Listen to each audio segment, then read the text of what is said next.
Anong mensahe ang kailangang marinig ng mga Aries sa buong buwan na to? Pwedeng nangyayari na to o mangyayari pa lang. Kung hindi man para sa inyo itong magiging reading, di baka para sa someone na malapit sa inyo o sa someone na kakilala nyo mismo. Baka may lumabas na gender mamaya, gawin nyo na lang energy. Masculine at feminine energy. Pwede rin naman na wag nyo nang pansinin ang gender. Hindi ko masasabi kung anong magiging reading, kung positive o negative. Depende sa kung anong mapipika kong energy. Walang masama kung papanoorin ang sun, moon at rising sign kasi baka man sa mga yan ay mag-resonate na sa sitwasyon nyo. Medyo malaki tong deck na to, no? Compared sa mga nagamit ko na.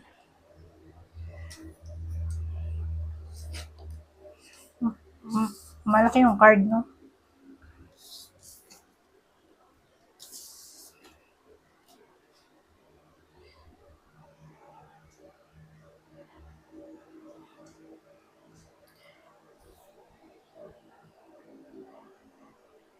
Ano to?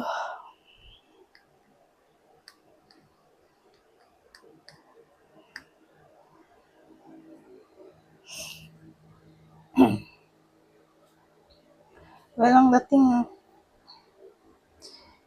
May mystery dito. At ito ay may kinalaman dito sa Four of Cups. May someone na parang hindi interested.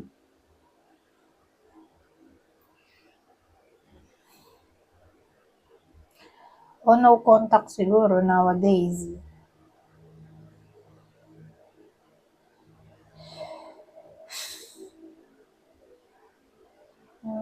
Pero may ano tayo.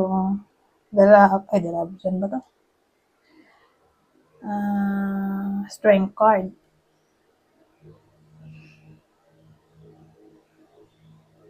So, ito ay may kinalaman sa pagiging matapang. So, yung someone dito na hindi pinapansin kasi nagmukha na tong uninterested. May someone uninterested o uninterested. At yung hindi nga pinapansin ay eto. Sinusubukan niyang magpakatatag pero itong huli. Na para bang masasurprise siya dito.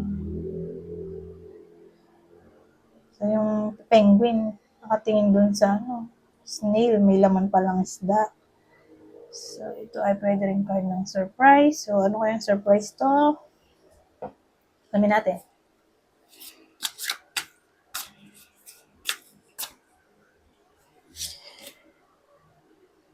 Six of Pentacles. Blessing to. Pero small blessing. Pero blessing pa rin, di ba? O unexpected money, unexpected career opportunities, o unexpected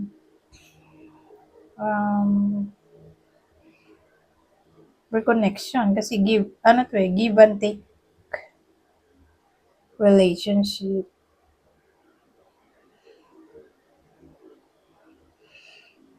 So, yun yung pwedeng ika-surprise niya dito. Baka mag-reconnect sila ulit o magkaroon siya ng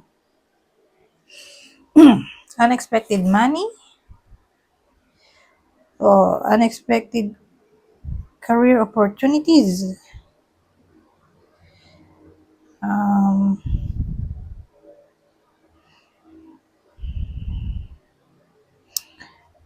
Ano pa ba?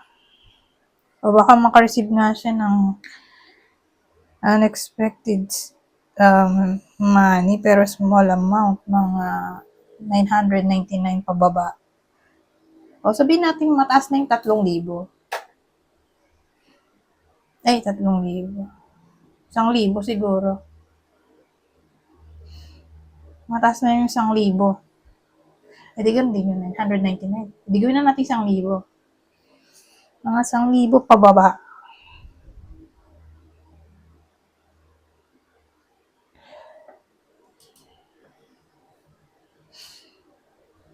So, yun yung amount ng money na pwedeng ma-receive ng iba sa inyo na unexpected. Baka may magbabayad ng upa, utang, o gift siguro, o may manlilibre. Wow.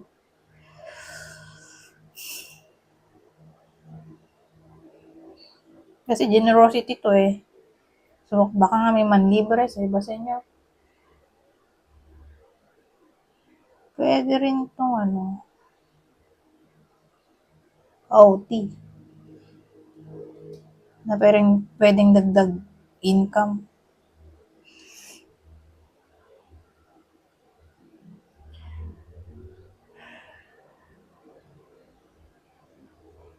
Anyways, basta ang mahalaga masi-surprise yung iba sa inyo.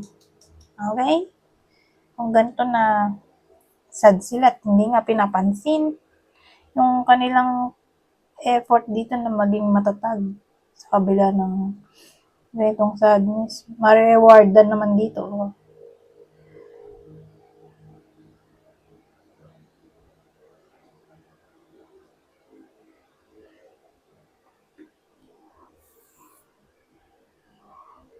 So, ganun eh.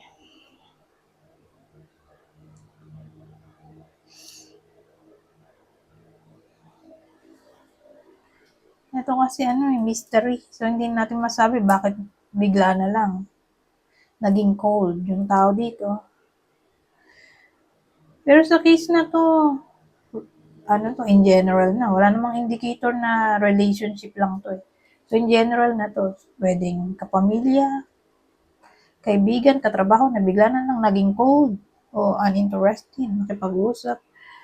Hindi natin masabi yung reason sa ngayon at dahil unknown to eh. Parang hindi pa meant to be na malaman. Hayaan na lang natin ganun. Sa ngayon, kung bakit, hindi natin masabi. Sa ngayon nga, ay lumabas itong high priestess na pangayon sabihin. O hindi kaloob ng universe sa ngayon malaman. Bakit ganun? May nararapat na time. Okay?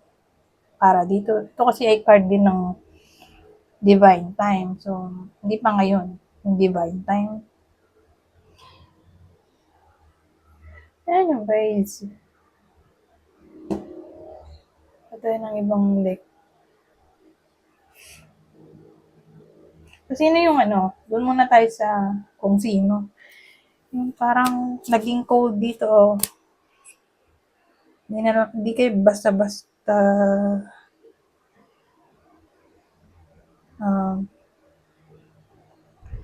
bigla na lang hindi kayo pinansin, gano'n. Naging cold o uninterested makipag-usap o bigla na lang nag-lead sa no contact. So, sino yung possible na tao dito na magiging ganito sa inyo? Para may awareness. Whether nangyayari na to o mangyayari pa lang. Pero kung nangyayari na to, halimbawa, napanood nyo to ng February. Since February ko naman talaga to ginagawa. February 18, 2025. So, kung nangyayari na nga, sa March, ganun pa rin. Wala pang clarity kung bakit. Kasi nandito nga yung high priestess na kinalaman sa secret. Okay, pero ganun. Hanggang March lang naman. Who knows? Baka April, magkaalaman na kung bakit. Ganun. Bigla na lang naging cold. Nag-lead sa ghosting, no contact yung scenario eh. O pag-snub.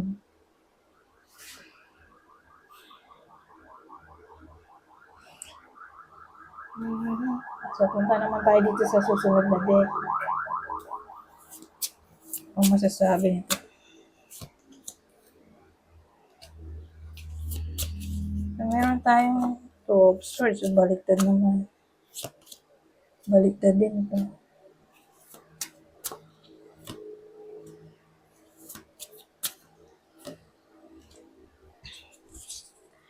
Well, sa case na to, disloyalty doon, no? Ito ay card ng um, deception din. Pero more like sneakiness pa lang. Hindi pa siya yung literal na Seven of Swords. Na-confirmed na yung cheating. Pero ito, may ginagawa siyang kalokohan ng palihim. Kaya lang, meron na tayong indicator na baka cheating to. Disloyalty kasi doon, no? Hindi ko akalain disloyalty pala to. Baliktad na Two of Swords. Pwede rin pala siyang disloyalty.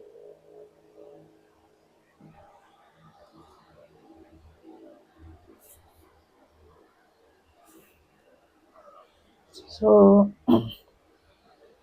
since meron ng nandiyan pa lang to kung disloyalty yon at ito'y deception, landian pa lang yan, flirtationship. Nasa stage pa lang ng ganon.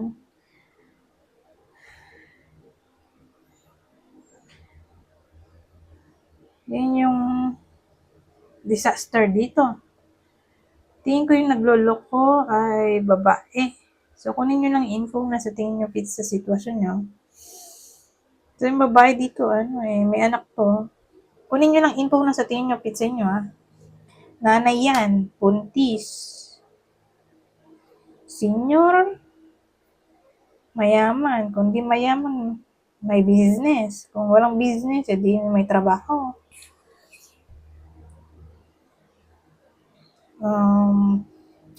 Kung walang trabaho, edi pensionado. Pero nasabi ko ba yung senior? Pwede rin senior to, 60 pataas. Kasal.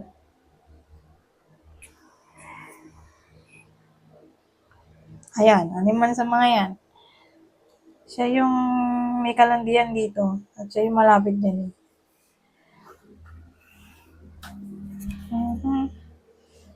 Anyways, ito yung clue.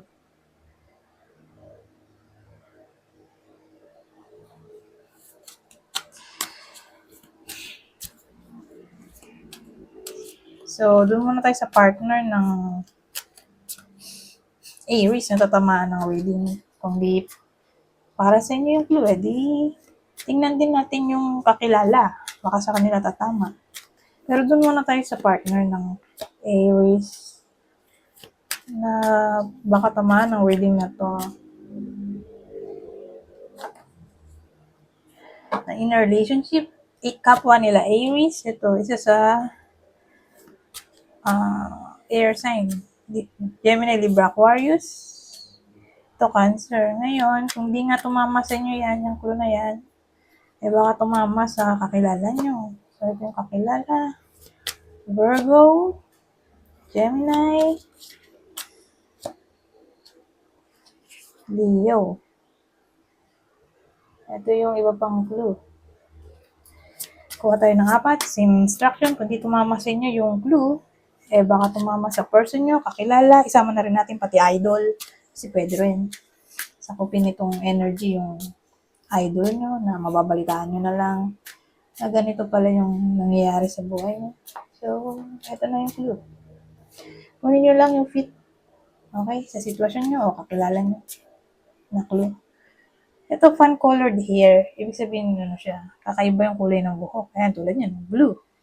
Yung hindi siya common. Blue, red, violet, green. Tulad yan. Kanya-kanyang style yan.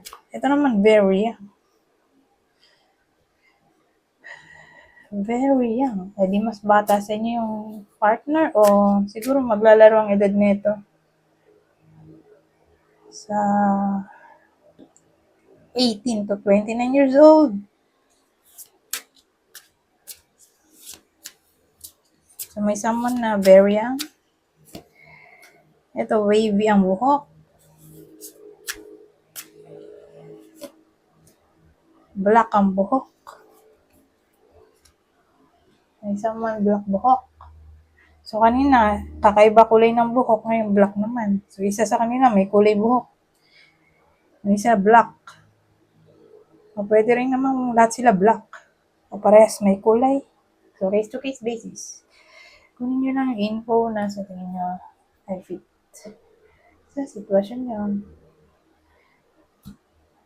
So, punta naman tayo dito sa susunod.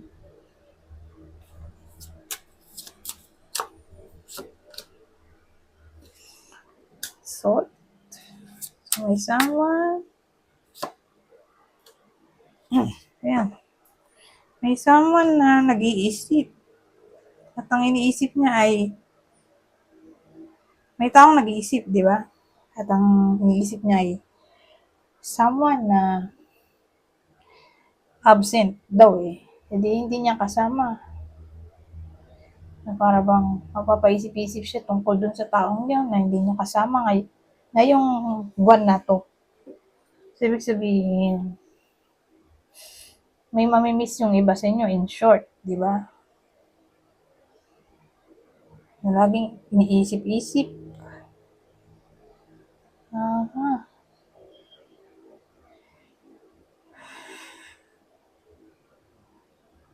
So, pwedeng ex-friend yan, ex-lover, o anyone na hindi nyo nakasama sa mundong ibabaw. Pwede rin.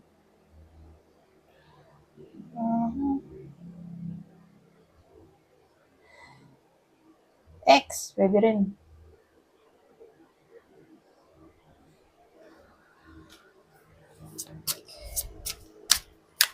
O baka may makaisip sa iba sa inyo. Kung halimbawa, ano naman kayong ex na interesado pa kayo, di baka ex nyo yung mag-isip sa inyo kasi pwede rin naman vice versa to. Lalo na kung recent yung breakup. A lot of money.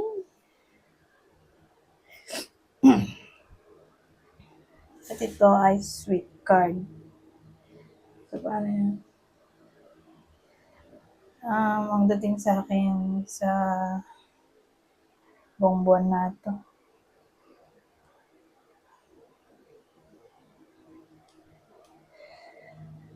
Baka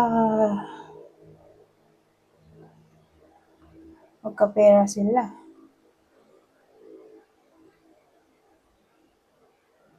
Kasi may a lot of money dito eh.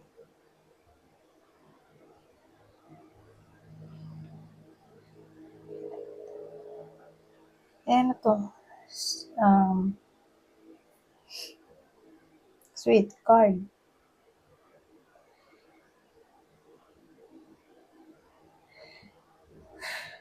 So,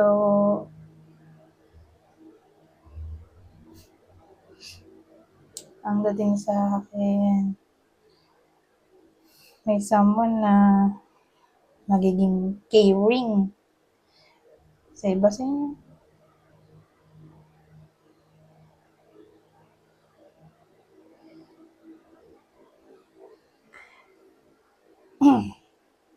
O baka maka-receive ng somewhat good news.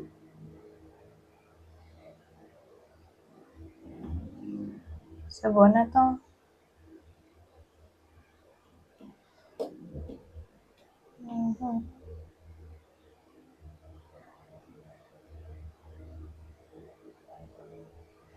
Actually, ibang case, baka makatanggap ang iba sa inyo ng wedding invitation.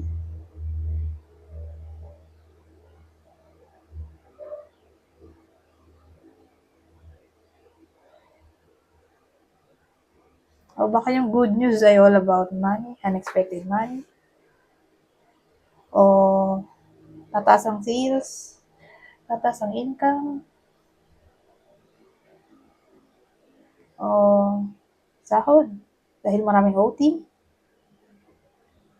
O babayaran ng mga utang. Basta asa natin ang unexpected blessing o abundance. Kasi ganda ng dalawang card.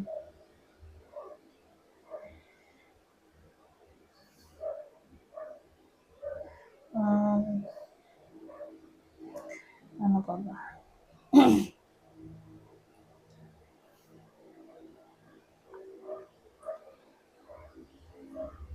Ay, 20 minutes na pala.